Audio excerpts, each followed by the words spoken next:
네, 이번에는 태풍 링링의 영향과 전망에 대해서 스튜디오에서 기상 전문가와 함께 보다 상세히 얘기 나눠보겠습니다. 김승배 한국기상산업협회 기상본부장님 나와 계십니다. 본부장님 안녕하세요. 네, 지금 태풍 링링이 일본 오키나와 서쪽 해상까지 올라왔다고 하는데요. 이번 링링은 중형 크기다. 네. 그러니까 크기로 보면 이제 중형 크기고 강도로 보면 태풍의 강도를 4단계로 구분을 합니다. 매우 강한, 그다음에 중간, 약한 이러는데 이 태풍 링링이 어저께 그 대만 동쪽, 그러니까 바닷물의 온도가 약 29도 정도 안팎인 이 바닷물을 지나면서 힘을 정체하면서 그 바다로부터 에너지를 많이, 그러니까 힘을 키운 격인데 그래서 현재는 매우 강한 태풍이 됐고 이게 우리 서해상 쪽으로 오면 이제 좀 분명히 약해지는 건 기상학적으로 분명한데 위력을 갖고 오기 때문에 지금 철저한 대비가 필요합니다. 네, 이제 며칠 전부터 이제 링링이 계속 올라온다고 하면서 좀 약해졌으면 하는 그런 기대가 좀 있긴 했는데 오히려 바람 속도 이런 거는 계속 강해지고 있잖아요. 그렇습니다. 그러니까 그게 이제 그 어제 이 태풍이 쑥 오다가 어제 그 바다 위에서 정체를 했거든요. 그 태풍의 전면에 상대적으로 건조한 공기가 있으면서 거기에 막혀서 좀 그랬는데 지금 이제 앞으로 시간이 가면 이 상층에 그 강한 편서풍을 만나게 되면 언제 그랬냐는 듯이 금방 또 서해상으로 진출하는데 문제는 이게 이제 어떤 때는 그 빨리 빨아들인 게 세력을 약화시키는 역할을 하기도 합니다. 그런데 이번 태풍은 그 위력을 그대로 그냥 순간 그 공간 이동을 시키듯이 할 가능성이 높은 그런 상황이거든요. 그렇기 때문에 이 태풍의 진행 방향이 이제 오른쪽에 놓이는 만약 이 태풍이 동해상으로 간다 그러면 우리나라가 서쪽에 놓이게 되지 않습니까?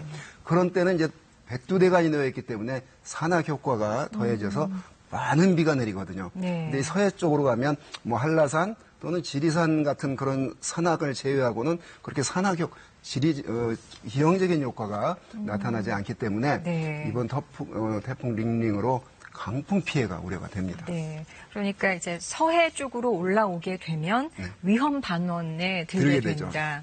그런 말씀이시죠. 그래서 오히려 더 바람이 센 이유가 바로 이런 이유에 있다는 말씀이시죠. 그러니까 이제 위험 반원이라는 게 진행 방향에 이게 이 중위도인데 태풍이 시계 방향으로 회전을 하거든요. 이 방향의 힘에 편서풍의 힘이 더해지는 쪽이 오른쪽이거든요. 그래서 이제 위험 반원. 왼쪽은 자체적인 그 반시계 방향의 태풍의 순환에다가 편서풍을 만나게 되면 좀 약간 약해지는 게 있거든요. 그래서 오른쪽보다 그런 어떤 바람의 힘이 한 20% 정도 왼쪽이 적다 그래서 이제 가항 반원, 위험 반원 오는데 이 서해상으로 오는 태풍들 과거에 보면 우리나라 큰 바람 피해가 실제 나타나기도 했습니다. 그래서 그 2010년이었나요? 태풍 곰파스가 바로 이렇게 그 진행 경로가 이번이랑 비슷해서 우리가 좀 더 준비를 많이 해야 된다 그러는 거잖아요. 제 경험으로 보면 이제 유사한 게 2000년 태풍 뿌라비론, 그 흑산도에 어마어마한 그 강한 바람이 불었죠.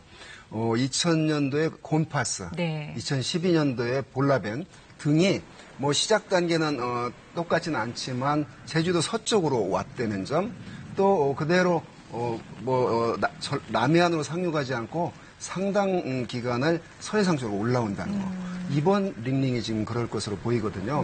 상륙 지점은 뭐 분명히 내일쯤에 가서 좀 달라지겠지만 지금 황해도 쪽 예상을 하니까 그때까지 쭉 이 태풍이 꺾지 못하고 올라가는 그런 힘이 지금 우리나라 동쪽에 자리 잡고 있는 거죠. 그게 소위 말하는 아열대 고기압이 지금 순환을 하고 있기 때문에 이 태풍이 그 가장자리를 따라서 올라오기 때문에 그 서해상으로 진출할 것으로 보입니다.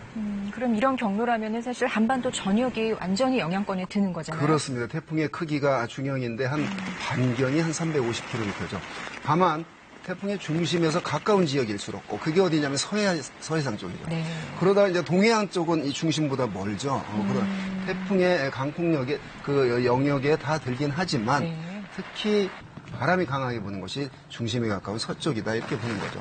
과거에 이런 진로를 밟았던 태풍들이 네. 서쪽 지방에서 큰 피해가 났거든요. 네. 특히 수도권에 많은 인구가 밀집해 있는 네. 수도권으로 진입할 가능성이 높기 때문에 긴장을 하는 겁니다. 네.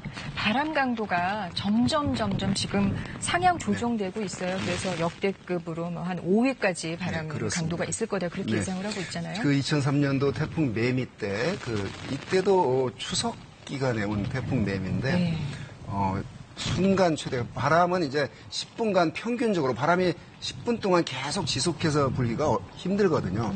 그래서 최대 풍속이라는 게 있고 순간 최대 풍속이 휙 부는 바람인데 그 순간 최대 풍속이 태풍 매미 때 제주도 고산에서 초속 60m 이 정도 바람이면 뭐 그냥 크레인이 넘어가고 이런 그런 위력을 발휘하는 거죠. 네. 이렇게 그 풍속에 따른 피해를 보면은 50, 60 이 정도면은 뭐 사람이랑 바위도 다 날아가고 그렇습니다. 뭐 그 정도 피해라고 하잖아요. 그렇습니다. 이제 초속 100m 넘어가는 토네이도급은 집이 그 미국에서 보면 그냥 그 목조 건물이 그냥 집이 일어나잖아요.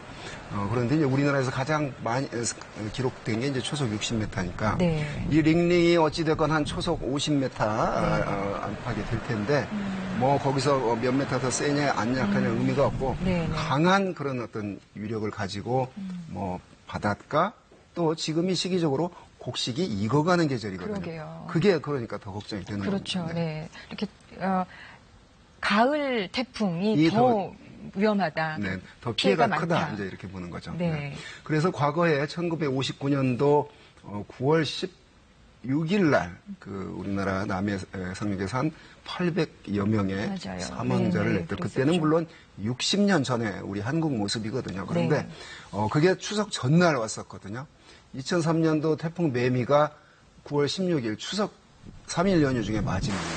그래서 이 태풍이 다행히 링링이 지금 추석 앞두고 이제 오는 건데 이런 때 그래서 가을 태풍이 더 좀 피해를 준다, 더 위력적이다 이런 게 사실은 지금 6월 20 하지 때 21일경에 태양에서 오는 에너지가 가장 많은데 내륙은 한 달 반 정도가 가장 기온이 높죠. 그래서 한 8월 초에 최고 기온이 나타나고 이 바닷물의 온도가 그거보다 더 늦은 바다 데우는데 더 시간이 걸리기 때문에 8월 하순에서 한 9월 보름 사이가 가장 따뜻한 바닷물을 유지하고 있거든요. 지금 태풍이 지나고 있는 지역의 바닷물의 온도가 29도면 이 거대한 바닷물이 29도면 굉장히 따뜻한 거거든요. 에너지를 계속 가질 수 있다는 거죠. 태풍의 에너지원은 따뜻한 수증기니까 계속 지금 힘을 키우고 있는데 어찌됐건 30도를 넘게 되면 한 바닷물의 온도가 서해상 6, 7도 지금 되거든요. 그러면 분명히 2, 3도 정도 떨어지기 때문에. 상대적으로 낮잖아요. 그러고 이 태풍이 이제 한 350km의 이 원이 제주도를 한번 스치게되거나 서해상으로 가지만 또 내륙을 상륙한다거나 하면 지형적 그 어떤 영향으로 지면 마찰로 팽이가 돌다가 돌뿌리에 딱 걸리게 된 격이거든요. 그래서 이제 세력은 약해지지만 그러나 지금 접근하는 한반도 부근에 접근할 때까지 중심 기압이 한 960 헥토파스칼 전망이 되거든요. 과거에 프라피론, 곤파스, 볼라벤 등이 우리 한반도에 접근할 때 한 960 이 정도 65 헥토파스칼이었거든요. 그런 거 비교할 때 그래서 과거 거 비교하거든요. 그렇죠. 그런 거 보면 이번 태풍 철저히 대비를 해야 되겠습니다. 그러면은 대비를 어떤 피해가 많았으니까 경험이 워낙 많으시니까요. 이거는 조심을 꼭 해야겠다 얘기해 주실 수 있나요? 지금 태풍이 많이 온다는 거 알고 있음에도 불구하고 아마 태풍 지나가는 뒤에 피해 소식 뉴스를 들을 겁니다. 과거처럼 인명피해 없는 게 이제 그게 과거와 달라진 모습이고요. 인명피해 제로를 만들어야 되겠고요. 피해는 2차 피해가 우려가 됩니다. 예를 들면 이 바람이 강하기 때문에 도시 같은데 건물 주변에 지나가다가 간판이 떨어져서 그걸로 인한 사망자가 생길 수 있거든요.